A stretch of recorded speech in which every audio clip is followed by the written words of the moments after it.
Hello दोस्तों, आज है 14 फरवरी। तो चलिए आज के हम मोस्ट इम्पॉर्टेंट करेंट अफेयर्स पढ़ना स्टार्ट करते हैं। तो चलिए हम पहले सवाल से स्टार्ट करते हैं। आदित्य मित्तल को किस कंपनी का सीईओ नियुक्त किया गया है? तो आदित्य मित्तल को आर्सेलर मित्तल का सीईओ नियुक्त किया गया है।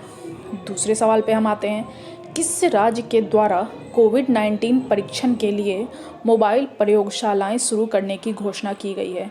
तो यह घोषणा महाराष्ट्र के द्वारा की गई है। तीसरे सवाल पे हम आते हैं। हाल ही में जम्मू कश्मीर में बस स्टैंड सह शॉपिंग कॉम्प्लेक्स का उद्घाटन किसके द्वारा किया गया है? तो ये उद्घाटन मनोज सिन्हा जी के द्वारा किया गया है। चौथे सवाल पे हम आते हैं।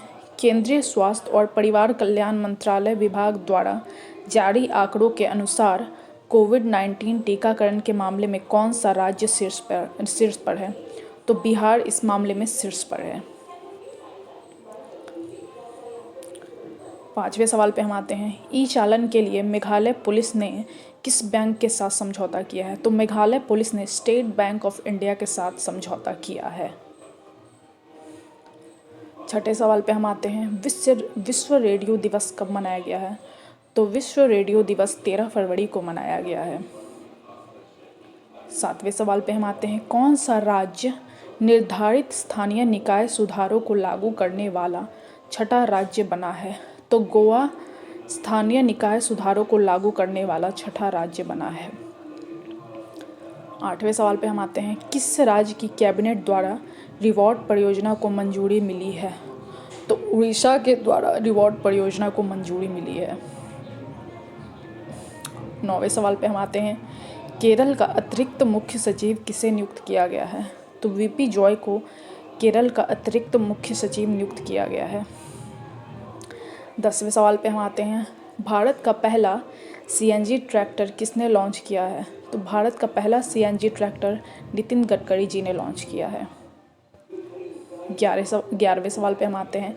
एगॉन लाइफ का एमडी और सीईओ किसे नियुक्त किया गया है? तो सतीश्वर बालाकृष्णन को एगॉन लाइफ का एमडी और सीईओ नियुक्त किया गया है। 12वें सवाल पे हम आते हैं। किसने अपनी आत्मकथा अनफिनिश्ड ए मेमोयर का विमोचन किया है? तो इसका विमोचन प्रियंका चोपड़ा ने किया है। 13वें सवाल पे हम आते हैं। किस संगठन के द्वारा एमएसएमई की ज़रूरतों और श्रमिकों के कौशल को आपस में जोड़कर सक्षम पहल की शुरुआत की गई है? तो यह शुरुआत प्रौद्योगिकी सूचना पूर्वानुमान और मूल्यांकन परिषद के द्वारा किया गया है।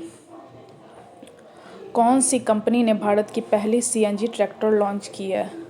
तो यह रॉबर्ट टेक्नो सॉल्यूशंस और टोमोसेटा अचीले इंडिया ने की है। 15वें सवाल पे हम आते हैं। विज्ञान में महिलाओं और लड़कियों का अंतर्राष्ट्रीय दिवस 2021 का विषय क्या है? तो इसका विषय women scientists at the forefront of the fight against कोविड-19। तो चलिए दोस्तों, अगर आप लोगों को मेरा वीडियो पसंद आया हो तो इसे लाइक कीजिए, शेयर कीजिए एंड सब्सक्राइब कीजिए। Thank you.